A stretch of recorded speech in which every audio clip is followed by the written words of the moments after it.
Yes, no. Tingin mo lang sa akin mayabang. Sadya lang talaga na may utang ka sa akin at sinisingil kita. Kaya tingin mo sa akin ay mayabang at saka mapagmataas, 'di ba? Ganun talaga kapag may utang, piling nila aping-api. So naiintindihan kita. Kumare, sa ating mga kaibigan diyan, sa ating mga katrabaho. So ako na pinakamayabang na kakilala niyo, 'di ba?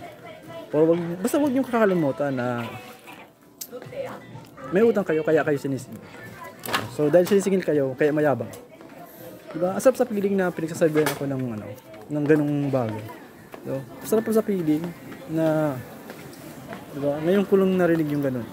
At least alam ko na. So salamat sa inyo. Diba? So bless us.